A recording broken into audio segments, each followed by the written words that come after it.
Hi there, back again to share another recipe with you. This time I'm bringing a really easy ginger spice cake, so a gluten-free ginger spice cake.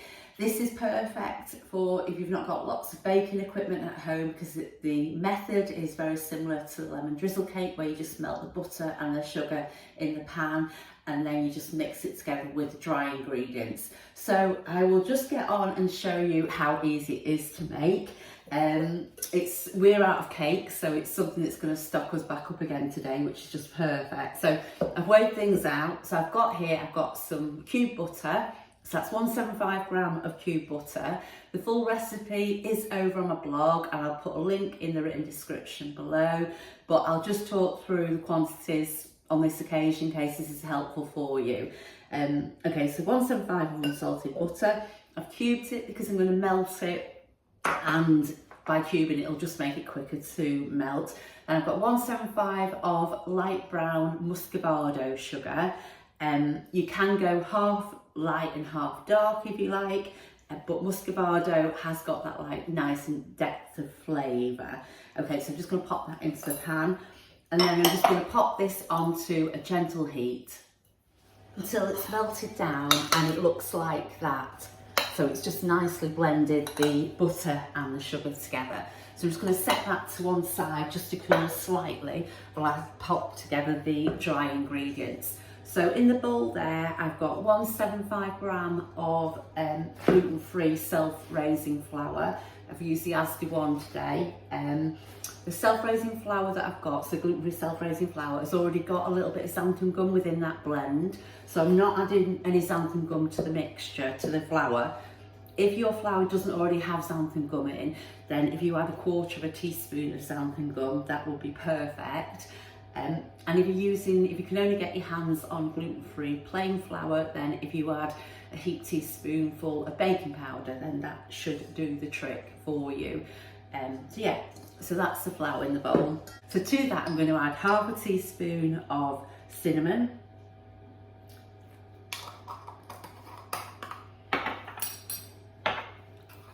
and then a teaspoon of ginger. If you like it quite fiery, you can add a bit more ginger if you like, so go 1.5 to 2, but I find 1 heat is a good one there. And then I'm going to add a quarter of a teaspoon of nutmeg, because I'm using the whole nutmeg.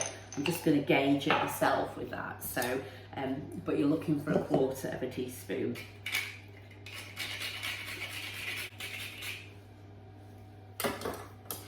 I'm just going to give that a whisk round with a fork just to blend the dry ingredients together. And then to that, in the recipe on the blog, I suggest the crystallised stem ginger, but you can also use this, and the last time I made it, I used it with just the stem ginger that's in the syrup. Just took about 3 or 4 pieces out of the syrup and then cube them up, and that's just what I'm going to do now, and add that into the dried mixture. With the stem ginger, it shouldn't contain gluten, but do just double check to make sure. I mean, really with everything, unless it says gluten-free on it, you really need to check absolutely everything that you're having, because some things just, it's surprising that some things that you would never expect to have gluten do contain it. So they're quite large, so I'm going to just go with 3 of those, and I'm just going to cut them up into little cubes. I do cut that quite small, because with that then I'm going to stir it through the flour, which I also think helps prevent it sinking in the cake. And then also with that, it means that it can be more evenly distributed, and you're more likely to get a bite for every mouthful, so bits of ginger when you have a bite. So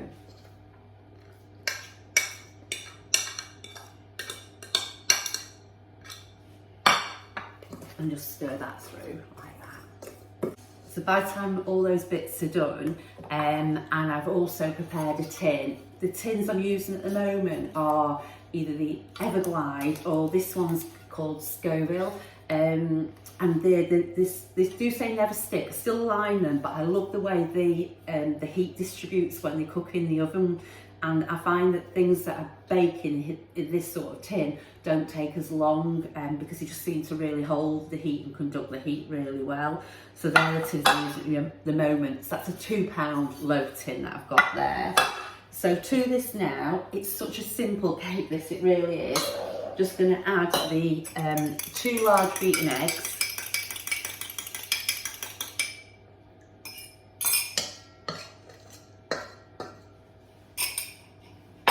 And then the melted sugar and butter.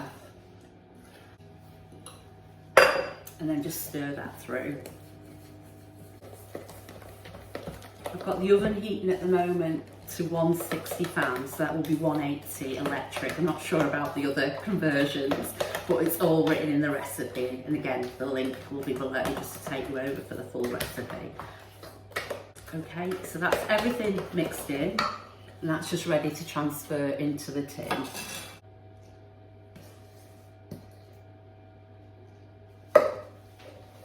There we go. I said it was easy, didn't I? So that's it, all ready to go. I'm going to pop it in the oven now for 30 to 35 minutes, and I'll show you what it looks like when it's baked. Okay, I've just taken the cake from the oven now.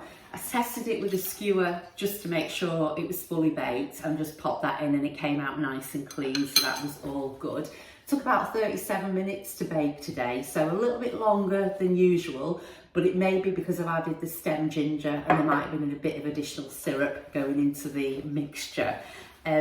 So I'm going to let that cool for about 20 minutes now in the tin, and then pop it onto a cool rack to allow it to go completely cold. Me and Neil are just going to enjoy this sliced with butter, but on the recipe I have on the blog, I do also suggest about icing it and then topping it with crystallised ginger, which is really, really nice. So if it's more for a special occasion, that will be perfect. But really it's whatever your preference.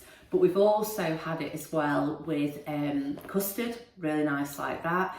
And also I'm thinking as well, I think it'd be nice sort of gently warmed and had with a bit of the syrup from the stem ginger poured over a slice, and then served up with some really nice vanilla ice cream. Again, ice cream has to be checked, it's gluten-free and everything. The one we use at the moment, and which I'm really loving, is the Haagan-Dazs, and on the pack it does say it's gluten-free as well, which is perfect. So yeah, so that is the gluten-free ginger spice cake. So easy to make, as I showed, and it's just got such lovely ingredients, and just your general standard ingredients, just your flour, butter, eggs and nice sugar, and then obviously the spices, and it just looks after itself in the oven and works its magic, and just lovely and easy to make. So a perfect weekday cake. Yeah, so I hope you liked the recipe. I hope you want to go and give it a whirl now. Any questions, then please do give me a shout, and thanks as always for watching the videos and share. Bye for now.